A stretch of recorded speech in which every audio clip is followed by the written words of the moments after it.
Yo, what's good, everybody? Happy Thursday, y'all. Good to see you guys. Going live for throwing my camera around is what I'm doing, but I'm going live for Boxem office hours here. Gonna go live to answer y'all's questions, chop it up with you guys for a little bit.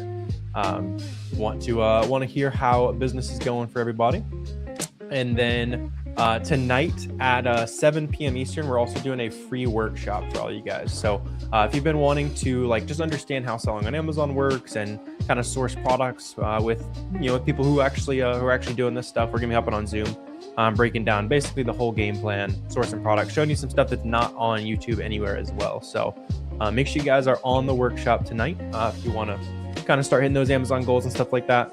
And then we got a bunch of fun. Fun times for Amazon sellers ahead with back to school going down. We got Prime Day coming up very soon. That'll be a nice little sales boost. As a PSA, I've been seeing some chatter from new sellers, especially talking about for Prime Day, should I lower prices and that kind of thing.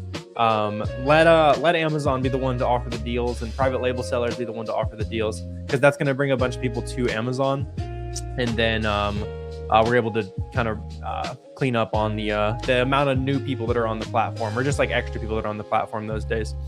If you guys are just reselling products, which is what I do, I know most of you guys are doing, don't worry about setting up crazy promotions and that kind of stuff.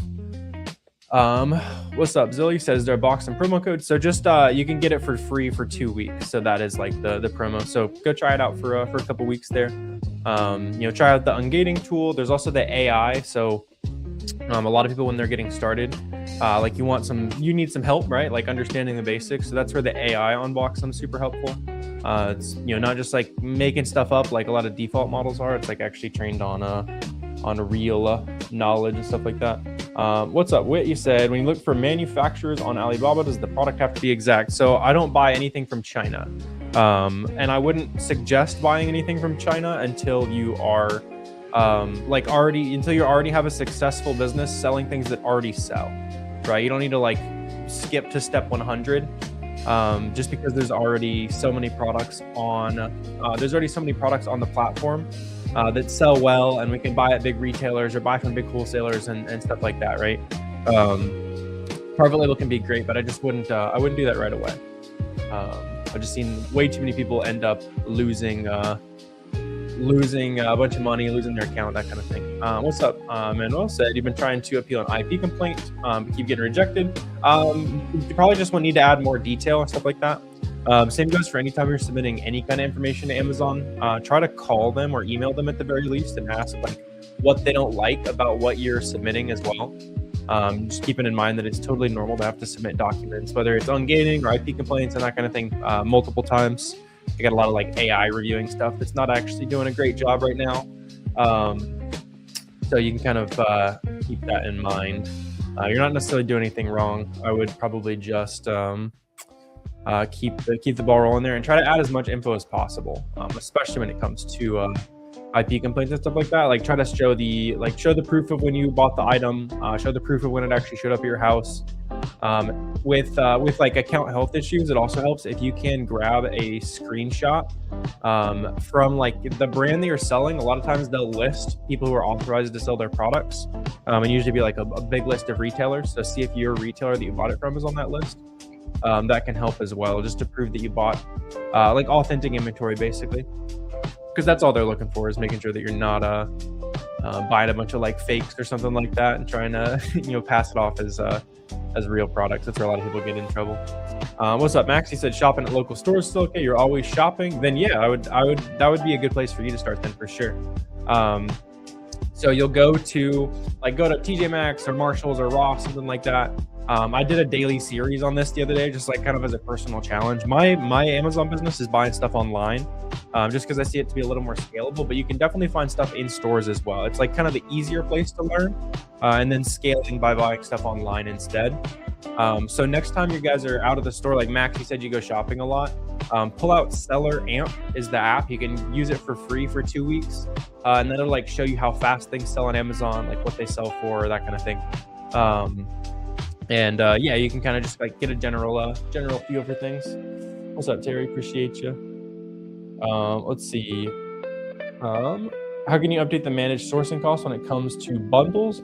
So you just like combine the it wants to set it for just the unit cost. Yeah, so you'll combine the invoices for both of those, and you might have to like show your work a little bit.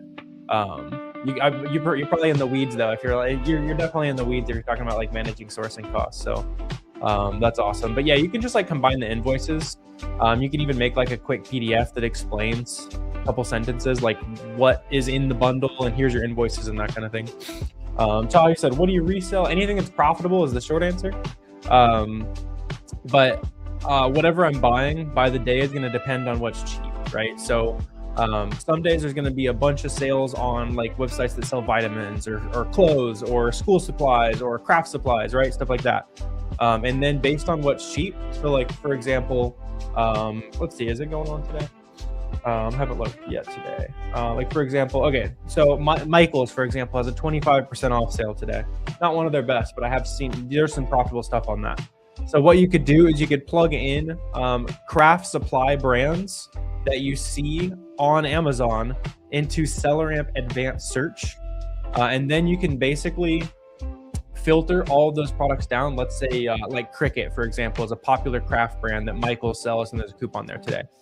Right, so you could go to SellerAmp Advanced Search and make a big filtered list of all the best stuff in that brand, and then you just compare it to what's cheap at Michael's today or any other website. That's just like a super quick example though, and that's kind of the process, right? So find places that have sales, ideally like big, wide-reaching sales on 100, 500,000 different products in a specific niche, and then use SellerAmp to figure out what are the best products in that niche, and kind of go from there. Let's see, a couple of you guys talking about ungating. Let's see, Amazon's still not accepting an invoice. Yeah, so like ungating, it's normal to take like 5 to 10 times to apply right now, even if you bought from a brand, distributor, legit retailers, things like that. So keep that submission going. But in the meantime, sell auto ungated products, because there's a really good amount of products that you can sell right now without submitting invoices, getting ungated, that kind of thing. And there's a lot of like beginner Amazon sellers, going from 0 to 10K a month and that kind of thing, just off those auto ungate products. If you don't know how to find those auto ungated products, then just load up Boxem. And there's a feature on Boxem, Boxem, that lets you click a button and you'll like bulk ungate a bunch of brands. You can kind of start with those brands basically. Yeah, and then as far as like the specific sourcing methods and stuff like that, I'm seeing lots of good questions on TikTok. So let me know on YouTube if you guys have any questions as well. Let's see. Music's too loud. I got you. Let me know if that's better, Junk. I was trying something new today. Let me know if that's better, man. I tested it before, but yeah. So I see a bunch of you guys like asking good questions and stuff. So if you want to kind of source products with me live for free, by the way. We're jumping on Zoom tonight on a free Zoom call. We're going to be sourcing products, getting ungated together, breaking down everything. That link is up in my bio or down below, depending on what platform you're on. Sounds good. How do you do your product research? So SellerAmp Advanced Search is a pretty new way to source, and I've been doing a lot of that. Reverse sourcing is also like one of the more like classic ways people will suggest sourcing, and both are good. But like I said, if you want to source products with me tonight, we're going to be jumping on a Zoom call. I'll show you like everything I'm looking for, examples of profitable products, what it looks like, all that kind of stuff. That's free. You can register for that workshop in my bio there. Let's see. Do you think you should buy from liquidation and sell on eBay? You could. Don't sell liquidation on Amazon because the documentation gets like iffy. A lot of people who are buying liquidation right now are buying liquidation and then selling it on like Whatnot, eBay, Mercari, things like that, which is totally different from what I do. But that's definitely another good way to go about it there. I sell on Walmart and Amazon primarily as like my main marketplaces, and then we sell stuff on eBay and all those like used type marketplaces, just with mostly just like returns and stuff like that though. We don't typically source things specifically to sell on eBay. Let's see. Yeah, let me know what other questions you guys got here. Let's see. Yeah, appreciate you, Tahoe. I saw a couple people asking about profit margins and stuff. So when you buy a product, you want to be at around, ideally when you're doing online arbitrage, so buying from websites and selling on Amazon, you want to shoot for about 20% gross margin if you can, so that there's plenty of wiggle room after the fact to pay for, any employees that you might want to hire. You obviously don't want to be doing everything yourself forever, right? So like 20% gross margin. So you can pay for software, and not every product is going to go exactly to plan, of course. So you don't want to buy something like a 5% margin and then it, price goes down 2 cents or whatever and you don't make any money. So yeah, try to find stuff like 20% gross margin, or like a 40-ish% ROI is a good baseline as well, for sure. What's up? Zilla said, can you sell items from Instacart? I do know what you're talking about. Usually those Instacart items are just coming from like a Publix or something like that. So just make sure you know where the stuff through Instacart's coming from. But then I don't see why it would be a problem. I don't usually mess with that just because it's like extra margin that you're giving away. For sure. What are the platforms you said to source products? So SellerAmp has an advanced search feature that's really helpful for sourcing products. And then you can also do what's called storefront stalking using SellerAmp. So those are like the two ways that I source 99% of the products that I sell. Yeah, and I see like you're asking lots of good questions, and lots of you guys are asking good questions here. So if you want to learn how to do all this stuff for free, make sure you guys are on the workshop tonight, 7 p.m. Eastern. Bring me on Zoom, sourcing products together, breaking down the whole game plan. And it's free, like I said. So I will see you guys at 7 there. What's up, Turk? How you doing, man? 710, you said, can you sell candies? Yeah, you can sell pretty much anything, as long as you are already approved to sell that brand or category, right? So for you said you want to sell candy. The first time you try to sell like Hershey's on Amazon, you'll probably have to submit like an invoice from Target or Walmart or a big wholesaler, that kind of thing, to prove that you can sell that brand, to prove that you like buy legit inventory. Just so you like know how the process works. Otherwise it'd be kind of whack if anyone could just like walk into Amazon and start listing stuff that people are going to eat. That'd be probably a liability, to say the least. Let's see, what's up, Cruz? Yeah, so the software for sourcing is just called SellerAmp. Yeah, that's what you'll need for sourcing products. Storefront stalking was the other thing I was talking about, but that's like a sourcing method that you can, that's like a specific term for a sourcing method that you can use SellerAmp to do, as well as like bulk filtered lists and stuff like that. We'll be talking about both of those on the workshop tonight. That's free. Let's see. What platforms you said to source products? Can you elaborate? Yeah. So I buy like the vast majority of my inventory from just really big websites, right? So Walgreens, Walmart, Target, Kohl's, Vitacost, iHerb, stuff like that, right? Really big websites, primarily focusing on buying from those websites when they run some kind of limited time discount or something like that, right? So yeah, so you're not going to just like go to walmart.com and buy something for $10 and sell it for 30 on Amazon. Typically you're waiting for the right conditions, whether it be like a good coupon that comes on or a good sale. There's lots of different ways you can create profit margin in your business, and that'll like obviously create a lot of opportunity and stuff like that for you. There's a good amount of like nuance that goes into it, but on like a simple level, you're just going to a big brand website, buying stuff and selling it for more on Amazon. Kind of treating websites like your wholesalers, because a lot of times the websites will actually be cheaper than wholesale after all the different like layers of discount that we can use as resellers. Let's see. What's technique to create margins with items that have very low profit? Yeah, good question, man. So in general, the simplest way to add more profit is going to be things like checking for coupons. Using a catch-all email is a really big one as well. That basically just means like if you see a website where there's like a, plug in your email and you get 20% off, you can use that infinitely. If you set up like a custom domain, basically. It sounds really fancy, but like it's just a way to like create infinite coupon codes. Discounted gift cards, loyalty rewards programs are big. You can literally just ask customer service sometimes, say like, you guys have any discounts? I want to buy 100 of this, right? And you never know, like the worst they can say is no, like we're not going to give you a discount on this. And then you're still in the same position, right? Let's see. Yeah, Toshin. So you don't need to you don't need to worry about like worldwide shipping or anything like that. Yeah, so buy from Walgreens, ship it to your house, or you can pay a third-party prep center, which is basically just a warehouse that's going to do the same thing you would at your house, and then you ship those off to Amazon's warehouse where they will like take care of the rest, basically. Let's see, what's profit on 2.5 million? Yeah, so I shoot for, personally, my business is shoot for 10% net margin, because I basically don't do any of the like actual day-to-day work anymore. I've hired I've hired people to source all the products, ship all the products, like manage the whole store, that kind of thing. So I'm happy with that. Make sure you guys are like sourcing around like a 20% gross margin, like we were talking about a second ago. So you have plenty of wiggle room. If anything like goes weird with your products, prices go down, or like you get some returns, that kind of thing. That way there's still profit left after, not every product you buy is going to go perfectly, obviously. What kind of invoice do you need to sell candy?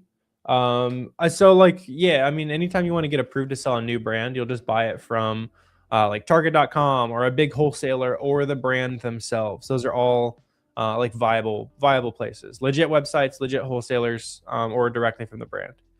Are you doing private label? Nope, Betty. I just buy and sell stuff that already sells.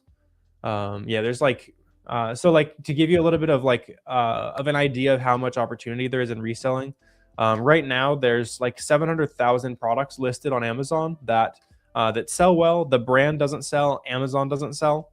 So that's kind of like our market, right? There's like 700,000 products that we could go out and have some like reseller friendliness to them, basically. Let's see. How do you get an invoice for Target or Walmart? You just buy, and they'll like, as soon as they email, like they'll like whenever you shop personally, right? You get an email that says like, here's your order information. That's an invoice. Just download that email. How much capital do you need to start? At least $1,000. Yeah, I had when I started like 7-ish, I guess almost 8 years ago, something like that. I don't know. It's just been a while. I had made like some money in high school, and I had like $1,000 basically, $1,500 kind of thing. Do you do arbitrage? Yeah, arbitrage. I've done a little bit of wholesale as well. I've probably done like $500,000 in wholesale, but that's not my primary business. I just like the systems of reselling more. There's so many legitimate ways to build an Amazon business. I think a lot of people get like very stuck in like, oh, I have to one day launch my own brand, right? Like, you could scale a massive reselling business and make way more money than someone who started a brand. Like piggybacking off the success that brands are already having. Do you get banned on Amazon if you do arbitrage, or is there a risk? So, I mean, I've been doing it for 7 or 8 years.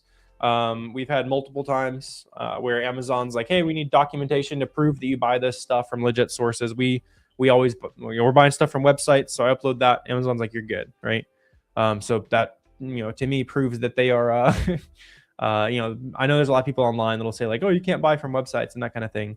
But my account's still going after 7 or 8 years, and lots of other people who do the same business model as me have also been around for years.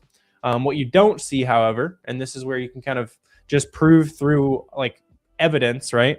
You don't see people who have been drop shipping on Amazon for a really long time, right? Because retail drop shipping is just like completely not allowed.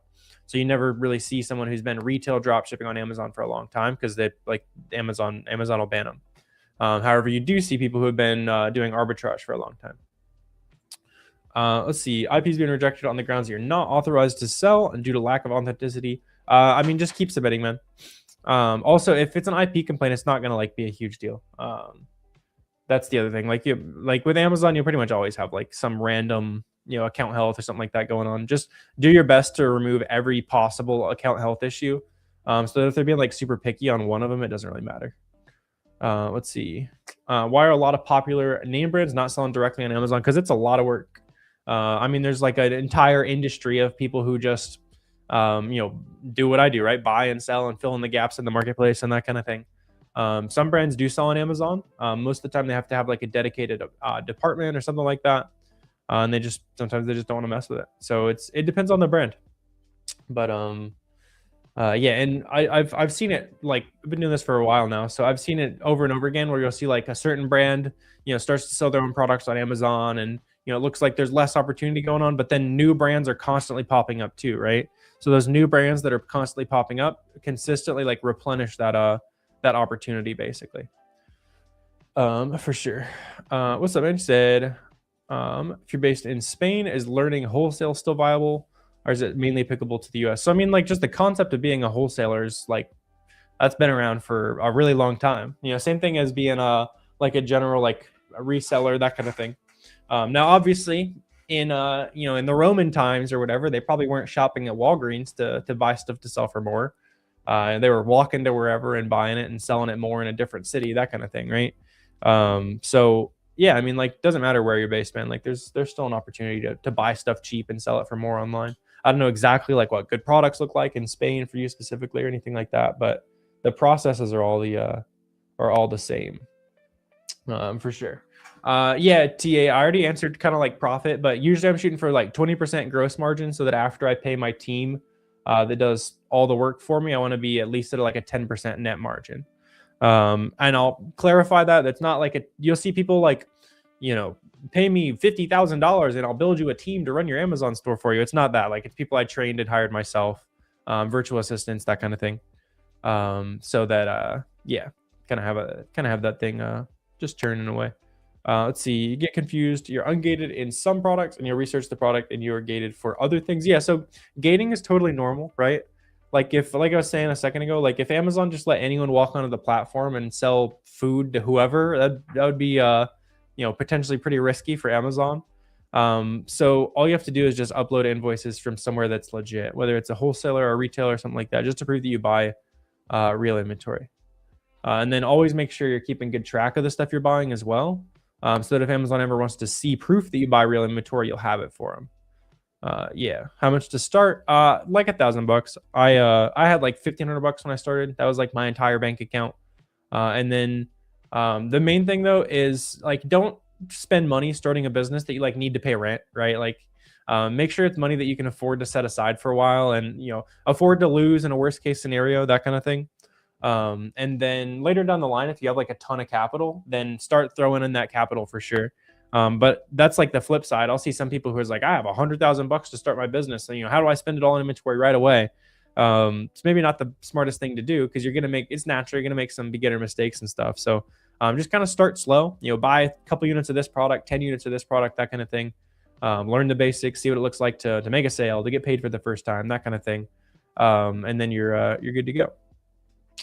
Let's see, for Canadian side, yeah, you can sell in Canada too. Most people who are in Canada end up selling in the US just because we like buying stuff we can't afford more down here, but you can sell in Canada too. Let's see, 10 times harder than any online business model. I mean, it's kind of up to like whatever you find interesting. Every business that works is hard, right? Whether it's it's an agency or you're doing cold calling type of thing. Like, every business is hard, so you got to just choose something that you enjoy doing, right? I'm not going to sit here and tell you guys that Amazon's like passive income and it's easy and all this kind of stuff that other people will say.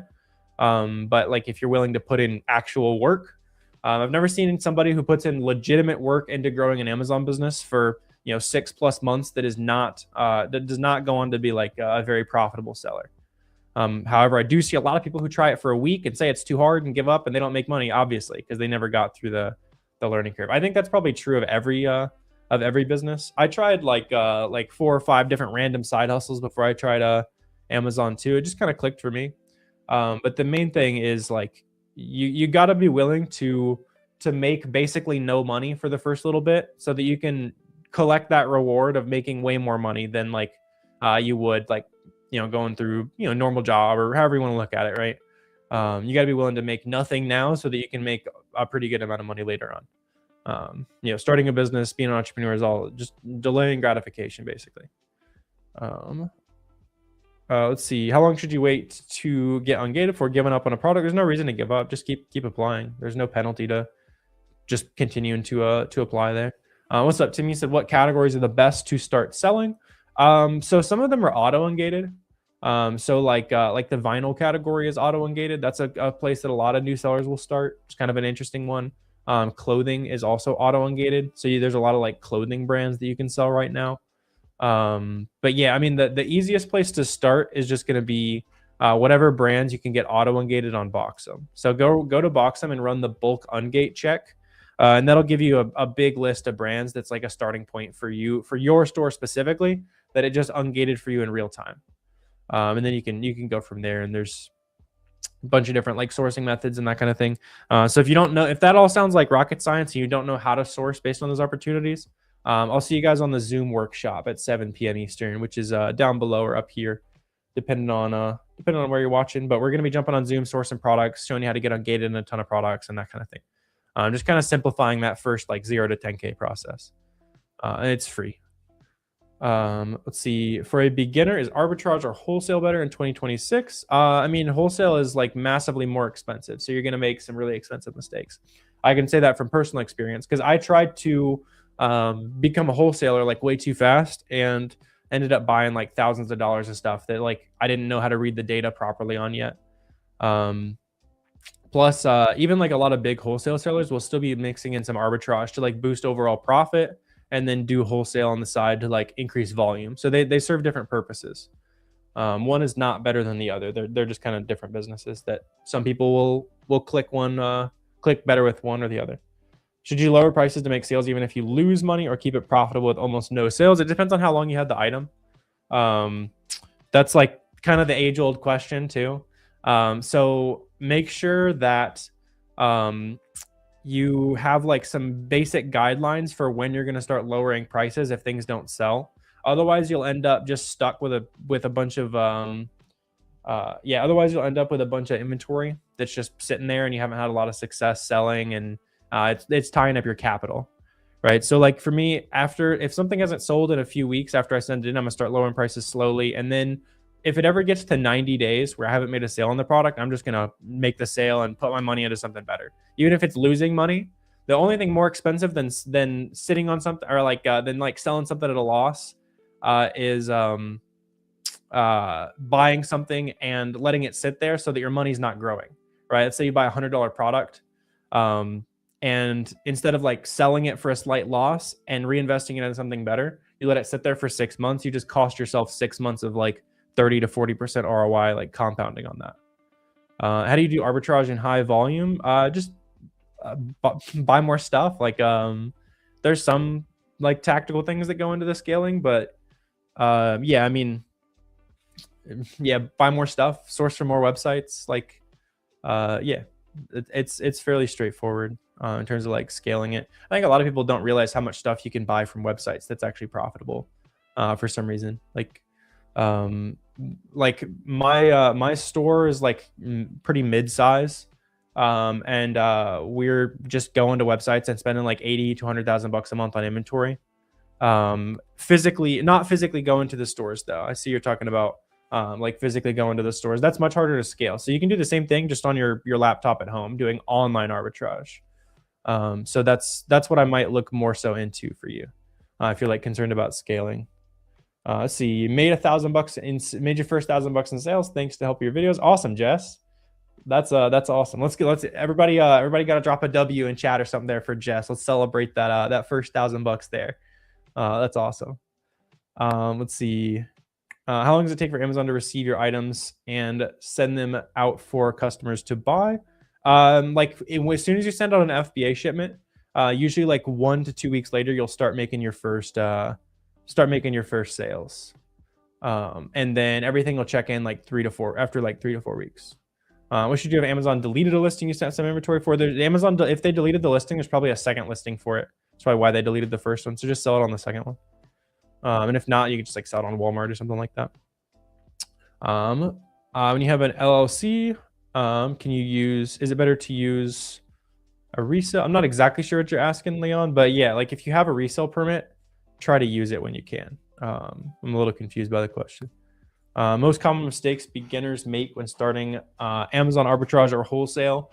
I think, I mean, the biggest one that applies to almost any business is you got to understand that like working with 1 or 2 people is so important. And you can find those people in like free communities. On the workshop tonight, we're going to be on a call full of Amazon sellers. That'll like good place to meet other people who are kind of doing the same thing. As soon as I started just like talking with a couple other Amazon sellers, it really unlocked how much potential there is to grow, basically. So yeah. Sweet. So I gotta wrap up here though. So I appreciate all you guys hopping on. I'll see you guys at 7 p.m. Eastern for the workshop on Zoom. We're gonna be sourcing products together, getting ungated, all that good stuff, using AI to scale our business. Tons of other applications that I'm excited to get into with you guys. So register down below on YouTube. If you're on TikTok, go up in my bio and click the link for the free workshop. It's gonna be tonight at 7 p.m. Eastern. I will see you guys